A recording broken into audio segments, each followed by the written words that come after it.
Welcome to the Voodoo Piano Micro Course. I'm going to take a little bit of time to show you the keyboard.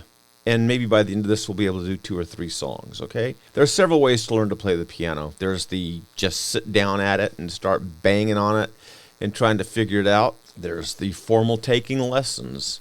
You find Mrs. Aubrey down the road who has a piano in her parlor, and she teaches lessons, and you go there every Thursday at 3 and she walks you through it, right?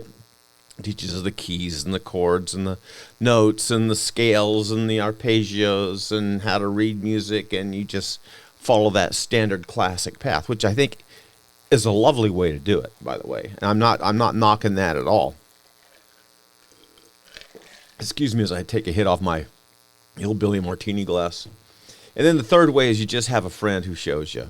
My name is Dan Harville, and I think I can get you playing here in just a few minutes, doing actual music. Now, to do that, we have to, a number of things. We have to demystify the keyboard, and I'm going to do that. But first, let me give you the rules for learning how to play the piano. Number 1, it's a 3-step process. Number 1, be bad. Allow yourself to be bad. You have to be bad before you can be not so bad. And you have to be not so bad before you can be okay. And you have to be okay before you can be good. And you have to be good before you can be really good. And you have to be really good before you can be great. It's all just a process. And the thing is, you're going to learn things at each step of the way that if you hurry and go through it, those things will be harder to learn later down the line. So embrace being bad. I'm serious about that. That's step number 1, be bad. Step number 2 is be less bad. And then step number 3 is repeat that process. There's always going to be somebody better than you. Always. There's always going to be somebody worse than you. You know, Diana Krall, who I think is phenomenal jazz pianist, married to Elvis Costello, who is also a phenomenal guitar player and songwriter. Diana Krall, I would bet you dollars to donuts, wishes that she were better on the piano. I bet Elton John wishes he were better on the piano.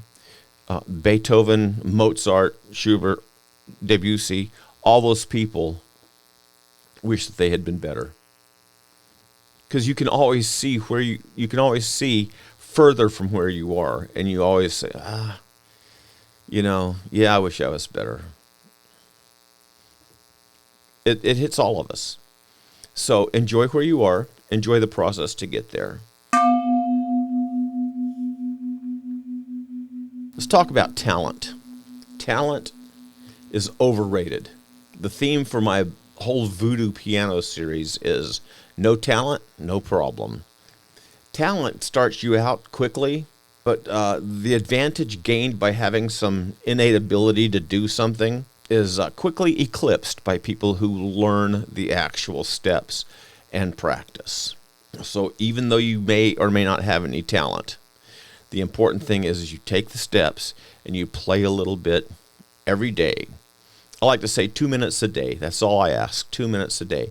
Because what happens is it starts wiring in your head. And as you do that 2 minutes, it deepens those wires or strengthens those neural pathways. If you practice 2 minutes a day, what's that, 14 minutes a week? That's better than practicing 3 hours on a Saturday. That 14 minutes will do more for you than practicing that whole bit on the weekend. So 2 minutes a day and just do the steps, and you'll get a lot further a lot quicker.